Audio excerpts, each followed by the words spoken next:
প্রিয় মাতৃভূমি, প্রিয়জনদের দেখার অপেক্ষায় দীর্ঘ 6 বছর কাটিয়ে দিয়েছিলাম প্রবাসে। আর প্রবাস থেকে আসার সময় যে একটা ফিলিংস থাকে, যে একটা আনন্দ থাকে, এইটা শুধু একজন প্রবাসী খুব ভালো জানে। আসসালামু আলাইকুম প্রিয় ভিউয়ার্স, কেমন আছেন সবাই? আশা করি ভালো আছেন।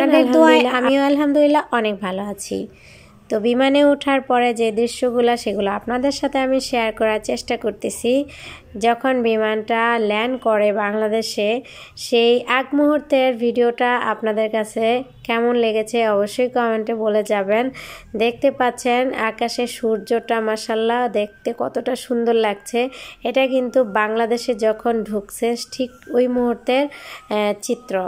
তো আমরা দেখতে দেখতে চলে এসেছি শাহজালাল আন্তর্জাতিক বিমানবন্দরে। আলহামদুলিল্লাহ বাংলাদেশের পতাকাটা আগেই চোখে পড়েছে। আর এই তো বাংলাদেশে আসার পরে দেশের যে একটা টান, নারীর টান, এটা যে হাজারো প্রবাসী একমাত্র বুঝতে পারবে সেই অনুভূতিটা কেমন।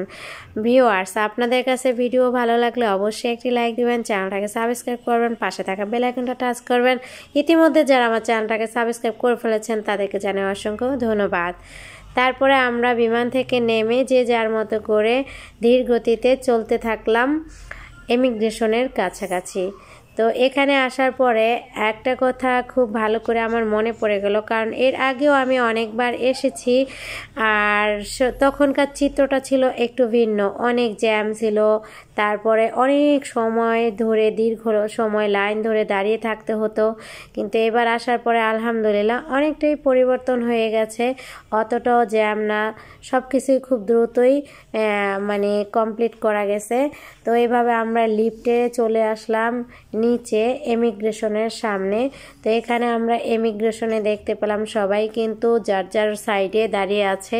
প্রত্যেকটা ইমিগ্রেশনের পাশে লিখে আছে প্রবাসীদের জন্য কাউন্টার, তারপরে যারা নাকি হুইল চেয়ার আসে তাদের কাউন্টার ভিন্ন, এইভাবে করে প্রত্যেকটা কাউন্টারে কিন্তু লেখা আছে।